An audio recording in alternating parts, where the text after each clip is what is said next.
দামের ব্যাপারে open challenge সাগর electronics. Debnath হাসপাতালের বিপরীতে বাসুদেবপুর, আরামবাগ। যাচাই করুন আজই। প্রিমিয়াম কোয়ালিটির ফ্ল্যাট কিনতে চান, তাও আরামবাগ শহরের প্রাইম লোকেশনে? আজই যোগাযোগ করুন মা সারদা কনস্ট্রাকশন, দেবনাথ হাসপাতালের পাশে, বাসুদেবপুর, আরামবাগ। এক মহিলার মৃতদেহ উদ্ধারের ঘটনায় এলাকায় ব্যাপক চাঞ্চল্য ছড়িয়ে পড়ল হুগলির আরামবাগ পৌরসভার 13 নম্বর ওয়ার্ডের প্রান্তিক পল্লীতে। এলাকার সূত্রে জানা গেছে, শুভ্রা আদক নামের এক মহিলা দীর্ঘদিন ধরেই শারীরিক অসুস্থতায় ভুগছিলেন। বাড়িতে তিনি একাই থাকতেন।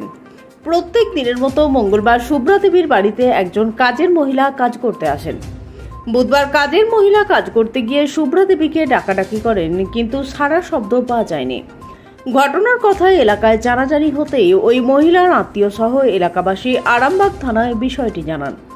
এরপর আরামবাগ থানার পুলিশ গিয়ে তালা ভেঙে ওই মহিলার মৃতদেহ উদ্ধার করে আরামবাগ মেডিকেল কলেজ হাসপাতালে ময়না তদন্তের জন্য পাঠায়। ঘটনাটি ঘটেছে বুধবার দুপুর 12:20 নাগাদ বলে ওই মহিলার বাড়িতে কাজ করতে আসা মহিলা জানান। তিনি সেই সময় কাজ করতে গিয়েছিলেন। ঘটনা প্রসঙ্গে কি জানাচ্ছেন কাজের মহিলা, তার মুখ থেকেই বিস্তারিত শুনুন। দীর্ঘদিন অসুস্থ ছিল। হ্যাঁ, বাড়িতে কি একাই থাকে? এবার আমি বলছে তাহলে ওর জামাইবাবু বলছে রাত্রে থাকো। ওর শুধু কি চিন্তা হচ্ছিল যে রাত্রে থাকলে আমার কাছে তো পয়সা নেই, তোমাকে তো পয়সা দিতে হবে, তুমি তো আর এমনি থাকবে না। এবারে বলে তো আমি পয়সা কোথা পাবো, ওই কথা কালকে ভালোভাবেই সব ভালো কথাই হয়েছে। আমি বলছি তাহলে তুমি যখন পারো নি তাহলে আমি দুটি ভাত বসে দেবো। বলছে না ভাত বসাতে হবে না, আমার ভাত খাওয়ার ইচ্ছা নেই, শুধু গাটা বমি বমি পাচ্ছে। আমি বলছি তাহলে নুন চিনি একটু খাও। বলছে নুন চিনিটা একটু খেলো। খেয়ে এবার গয়লা দুধ দিতে আসে। বলছে যদি দুধটা আসে তুমি থাকাকালীন তাহলে ধরা হয়ে যাবে। আমার না গেটটা খুলতেও যেতে কষ্ট হচ্ছে, মানে আমার শরীরটা কেমন কষ্ট হচ্ছে। বলে আমি ঠিক আছে, আমি যতক্ষণ থাকবো তাহলে যদি এসে যাই গয়লা তাহলে আমি দুধটা ধরে নেবো।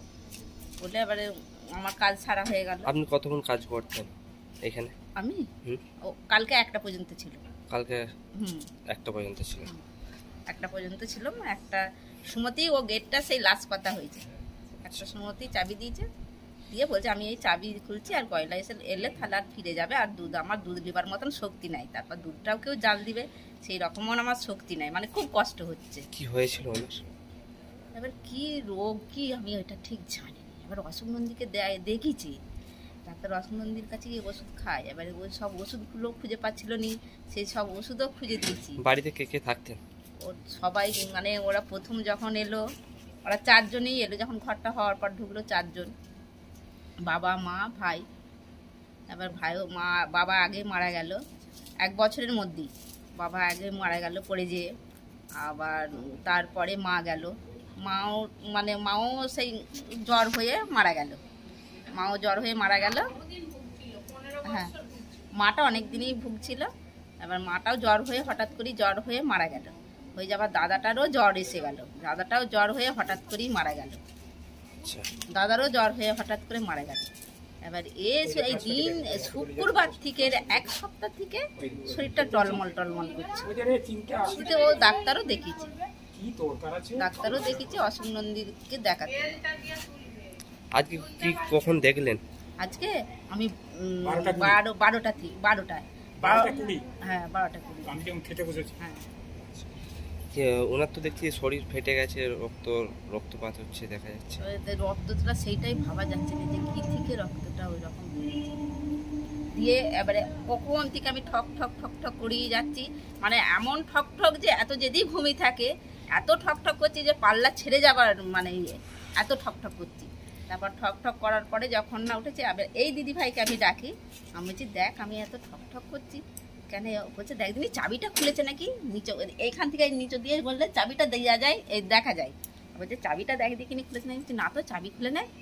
বলছে তাহলে এই গেটটাই চাবি থাকে। বলছে তাহলে আমাদের এই সরু গেটটা খুলে দিচ্ছি। ওই পাল্লাটা একটা খোলা ছিল, ওই জানলার পাল্লাটা। এবার দিয়ে আমি উঠে দেখছি, জানলা দিয়ে উঠে দেখছি এইরকম অবস্থা।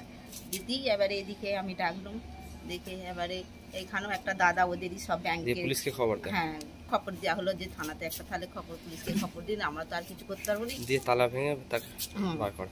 তালা ভাঙা হলো। আপনার নাম? আমার নাম মনসা দাস। যিনি মরেছেন তার নাম কি? শুভ্রা আদক নাকি রে? শুভ্রা আদক। বয়স কত হবে? বয়স কত 55 হবে। বাড়িতে একাই থাকতেন? বাড়িতে একাই থাকে। আপনি শুধু কাজ করতে আসতেন? হ্যাঁ। ক ঘন্টা ডিউটি করতেন? আমি মানে কাজের উপরে নির্ভর, কখনো 1.5 ঘন্টা, কখনো 1 ঘন্টা, কোনোদিন আধ ঘন্টা, মানে যতক্ষণ মানে আমার কাজ থাকে ততক্ষণ থাকি।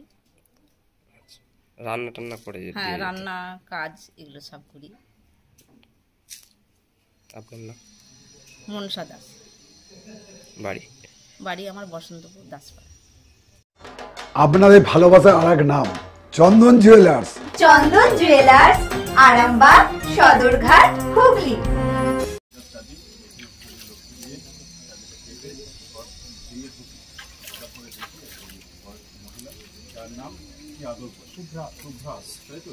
তারপরে আমরা হসপিটালে ফোন করি, সর্বদেশে গাড়ি আছে, আমরা বলতে পারি না, তো গাড়িটাকে আমরা হসপিটালে নিয়ে যাচ্ছি। তারপরে আপনারা ঠিক আছে।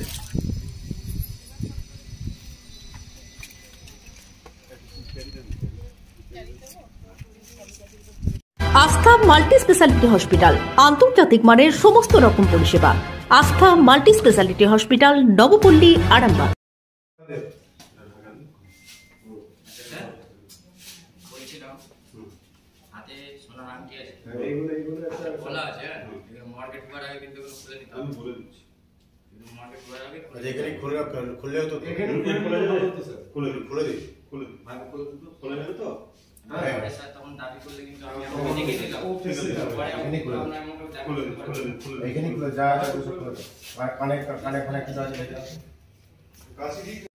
আসন্ন লোকসভা নির্বাচনে আরামবাগ লোকসভা কেন্দ্রের বিজেপি প্রার্থী শিক্ষক অরূপ কান্তি দিগারকে পদ্মফুলে বোতাম টিপে বিপুল ভোটে জয়ী করুন।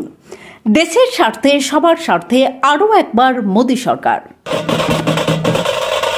বিবাহে বাধা, দাম্পত্য কলহ, ব্যবসা বাধা, চাকরির সমস্যা, বিদ্যায় বাধা, প্রেমে ব্যর্থ, সাংসারিক অশান্তি, মাঙ্গলিক দোষ, কালসর্প দোষ সহ যে কোনো সমস্যার সহজ ও গ্যারান্টি সহ সমাধান পেতে আসুন শ্রী অজয় শাস্ত্রীর কাছে। অগ্রিম নাম নথিভুক্ত করতে ফোন করুন 9933854984। চুড়ি, তুমি নারীর প্রিয় সব উৎসবে। বাউটি, বালা, চূড়, মান্তাসা দেখলাম মন ভরে। জনপ্রিয়তায় আজও সেরা মিনা করা ঝুমকা। কানে দিলাম কানপাশা, পূরণ হলো সব আশা। হাতের আঙুলের আংটি নানা ডিজাইনে পাবে। ঐতিহ্যবাহী নেকলেস আজও মনে ধরে। জড়োয়া, সীতাহার সবার নজর কাড়ে। তাই তো বিয়েতে পেলে এত গয়না সবার মনে ধরে। নতুন সম্পর্কের শুরুটা আজও সোনার মতো খাঁটি। যখন সেরা জিনিস, সেরা কালেকশন, সাথে ন্যায্য দাম, তবে উন্নতর কেন? অর্ধশত বছরের বিশ্বাস, আপনাদের ভালোবাসার আরেক নাম চন্দন জুয়েলার্স, আরামবাগ, সদরঘাট, হুগলি।